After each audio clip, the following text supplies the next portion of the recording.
Pertama-tama perkenalkan saya Anya Aurelia. Saya Febriana Prima. Jadi di sini kami itu dari mahasiswa Universitas Atmajaya Yogyakarta, program studi teknik sipil. Nah di sini kita tuh pengen mewawancara Bapak selaku masyarakat di Kampung Code mengenai Romo Mangunwijaya, begitu Pak. Jadi kalau boleh tahu dulu Pak, Bapak udah berapa lama tinggal di sini? Ya, oke, saya perkenalan dulu. Jadi nama saya Arianto. Usia saya sekarang sudah 52 tahun. Saya tinggal di sini kira-kira 45 tahun sudah. Terus istri saya satu, anak saya dua, sudah gede-gede. Yang satu sudah lulus sarjana dari UGM. Jadi saya sendiri kerja sebagai tenaga kontrak di Dinas Lingkungan Hidup Kota Yogyakarta. Kalau ini Pak, mau tanya juga terkait kalau di sini kondisi masyarakat dan lingkungannya bagaimana? Secara umum kita saat ini tidak berbeda jauh dengan masyarakat yang lain. Cuma memang kalau kita runtut perjalanannya memang ya panjang, karena kan tempat ini sebenarnya dulu bukan satu kampung yang sudah jadi lama gitu, enggak. Tapi sebenarnya hanya tempat persinggahan kaum urban perkotaan. Jadi kami itu, orang tua kami itu dulu semuanya itu pekerjaannya adalah pemulung. Nah, perjalanannya dengan waktu sudah banyak berubah. Jadi sekarang sudah tidak ada pemulung, pendidikan juga semakin baik. Kalau dulu itu untuk cari yang lulus aja sulit, sekarang sudah banyak lulus SMA, bahkan beberapa sarjana dari perguruan tinggi negeri.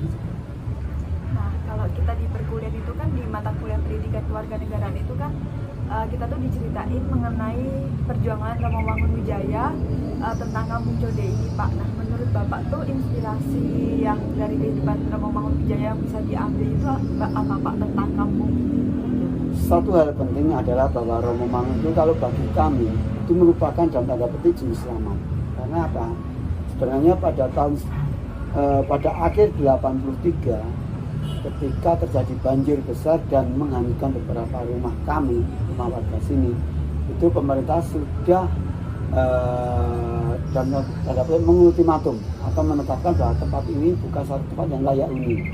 Sehingga kami diberi dua pilihan, itu kembali ke kampung halamannya atau ikut program transmigrasi. Nah, bagi kami Romo Mangun itu sangat besar jasanya, di samping mempertahankan keberadaan kampung ini setelah melalui diskusi yang panjang, melalui beberapa negosiasi yang cukup rumit, karena Romo Mangun sempat akan mengadakan aksi mogok makan jika kampung ini akan digusur oleh pemerintah ketika itu.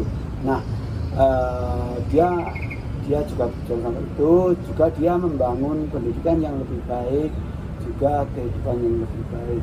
Maka hal itu akan menjadi teladan bagi kami dan menginspirasi kami untuk menjadi kampung ini menjadi kampung yang lebih baik. Kalau berarti nilai-nilai yang ditanamkan Romo Mangun masih terus berjalan sampai sekarang ya Pak di sini?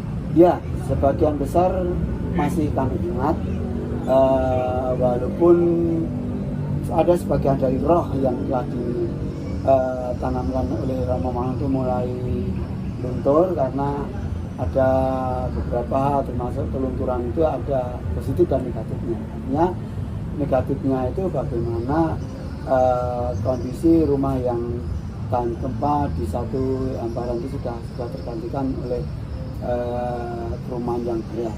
Jadi positifnya ini kan satu tanda perbaikan dari sisi sosial ekonomi. Nah, Romo Mangun sendiri membangun perumahan ini sebenarnya tidak mudah, jadi sangat sulit, karena rumah-rumah kami itu awalnya terbuat dari kardus, itu pun kardus bekas.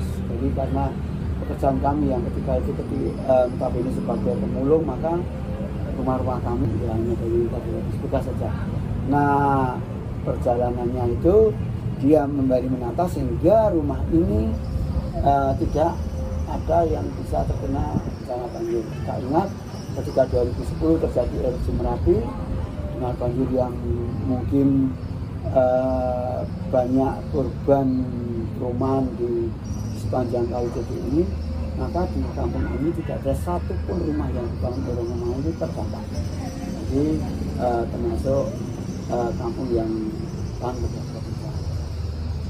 Jadi kalau sekarang ini sudah tetap di sini ya Pak? Tidak mungkin ada penggusuran yang sebenarnya begini, Romo Mangun membangun kampung ini itu harapannya ini bukan satu rumah yang permanen.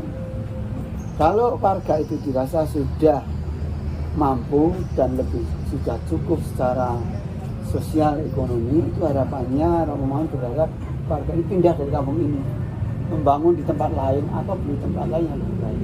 Nah, itu akan menjadi lebih baik. Tetapi memang secara administratif kampung ini sudah diakui dan kita nyaman tinggal di sini karena tempat ini satu tempat yang strategis, berada di tengah-tengah kota sehingga kita mau kemanapun dekat, dan pekerjaan kami juga berdekatan dengan kampung ini. Walaupun dari warga kami ada beberapa yang sudah punya sosial ekonomi yang baik dan punya edukasi yang baik, mereka sudah mulai membeli rumah di luar kampung ini, tetapi tetap tidak menyelamatkan.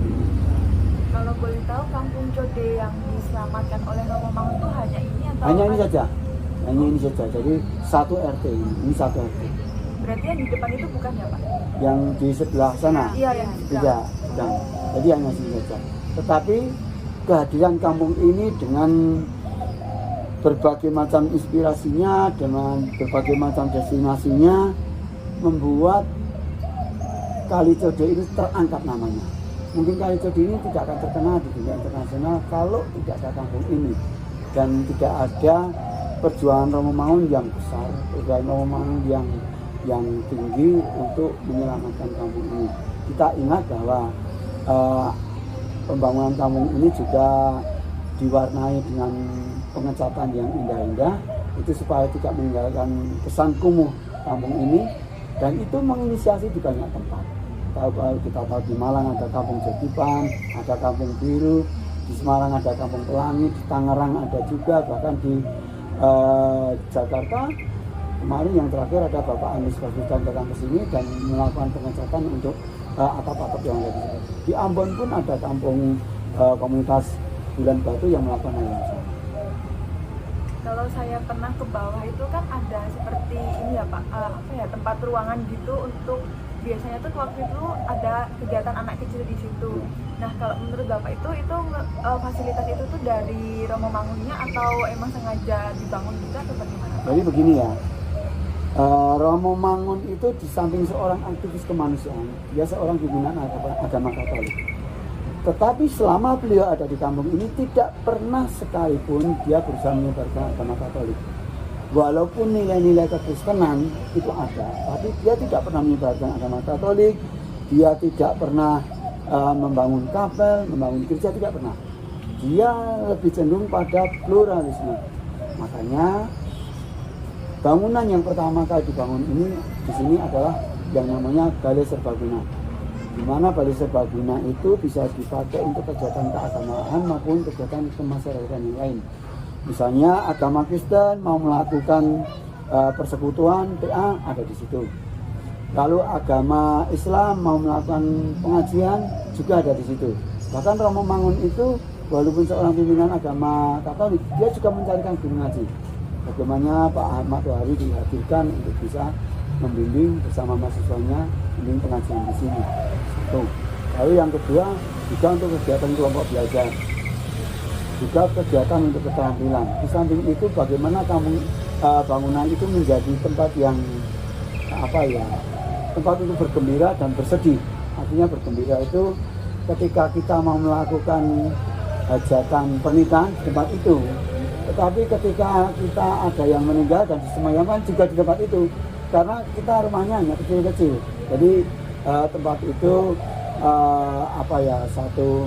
satu tempat yang betul-betul serbaguna. Jadi nanti mbak-mbaknya bisa melihat, mengambil fotonya, termasuk juga mbak kalau mau melihat keberadaan duplikat dari penghargaan Agatan Award dari Uzbekistan ada di sana. Jadi itu bagaimana Romo membangun kampung ini menjadi kampung yang plural, sehingga ini kerukunan antar manusia ini betul-betul terjaga. Berarti kehidupan sosialnya masih rukun-rukun gitu. Masih rukun. Jadi kami setiap kan seperti kampung-kampung yang lain. Jadi kami setiap sebulan sekali ada pertemuan ibu-ibu, ada pertemuan kampung, juga ada kegiatan-kegiatan masyarakat komunal. Baik, kalau gitu terima kasih banyak ya Terima Pak kasih. atas partisipasi dan waktunya, mau meluangkan waktunya untuk menjadi narasumber, dan maaf mengganggu waktunya Bapak. Tidak apa-apa, nggih, saya biasa aja. Mungkin dari kami cukup saja. Ya. Pak, pokoknya terima kasih banyak udah dibantu. Ya, nggih. Ya, sukses semuanya. Ya, amin.